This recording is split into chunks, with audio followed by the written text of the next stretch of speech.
What don't that chu yo lonely go to no pen meow with Pidoma Pibare? A pian work out Talia chu yo PB a twin Talia so in it. The go yada she there.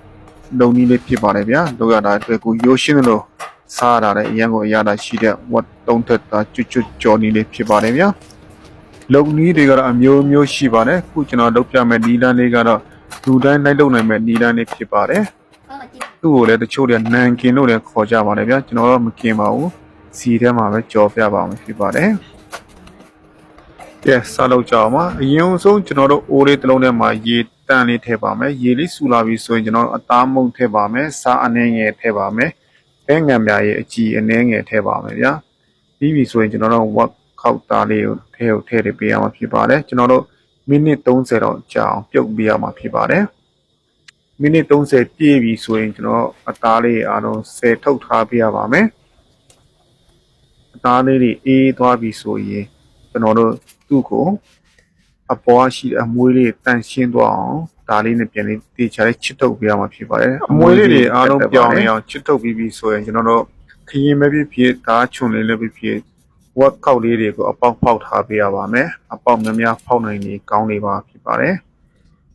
ခုလိုမျိုးပုံစံမျိုးတွေဖောက်ထားပေးပါဇွန်ခင်းနဲ့လည်းရပါတယ်ဒါလေးပဲဖြစ်အချွန်တစ်ခုနဲ့သူဖောက်ထားပေးရမှာဖြစ်ပါတယ်အားလုံးကျွန်တော်ခုလိုမျိုးပုံစံဖောက်ပြီးပြီဆိုရင်ကျွန်တော်တို့ဝက်ခောက်ရဲ့အလဲကောင်ဒါလေးနဲ့မှွန်းထားပေးရမှာဖြစ်ပါတယ်ဒါအရာပြီးတဲ့ချိန်မှာအနက်ကြီးပေးလို့မလိုပါဘူးကျွန်တော်တို့သူ့အသားနာလေးရောက်ထိဆိုရင်ရပါပြီပြီးပြီဆိုရင်ကျွန်တော်အရာတာအနေနဲ့စားအနှဲငယ်လေးယူထားပေးပါမယ်ဝက်ခောက်မှာတားမှာစားနေငယ်လေးတုံလိမ့်ထားပြီးပါစားလေးအလုံးတေချာတုံလိမ့်ထားပြီးပြီဆိုရင်ကျွန်တော်တို့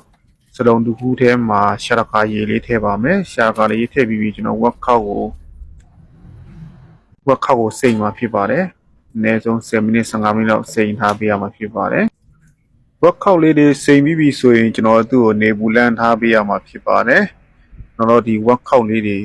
6သွားတဲ့အထိကျွန်တော်တို့နေဘူးလန်းထားပြရဖြစ်ပါတယ်ဗျာ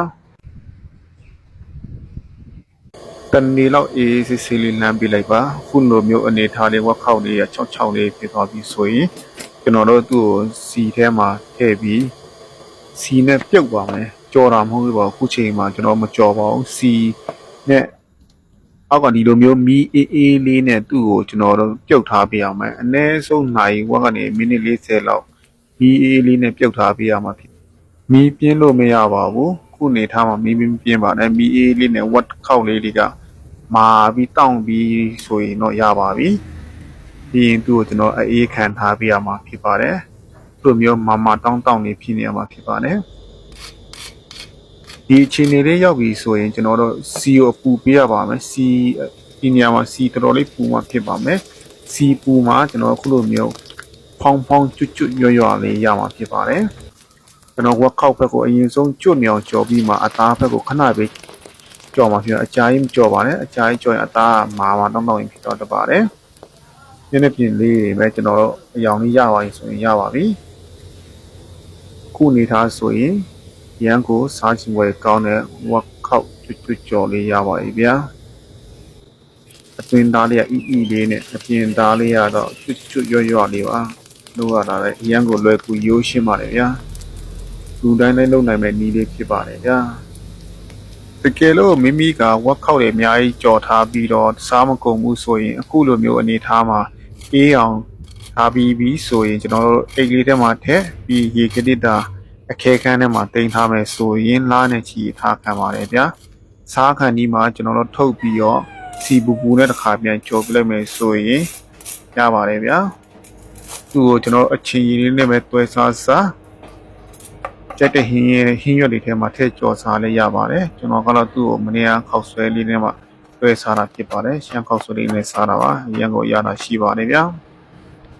ခုလိုမျိုးကျွန်တော်ရဲ့ဗီဒီယိုလေးတွေစုံထိလိုက်ပါကြည့်ရှုတဲ့အရောက်တိုင်းကိုလည်းသူပဲကျေးဇူးတင်ရှိပါတယ်ကျွန်တော်ကတော့ဟင်းချက်နည်းတွေကိုတိတိကျကျပြန်လဲမျှဝေပေးနေတဲ့ channel ဖြစ်ပါတယ်ဗျာနောက်ဗီဒီယိုမှာပြန်လည်ဆုံတွေ့ကြပါစို့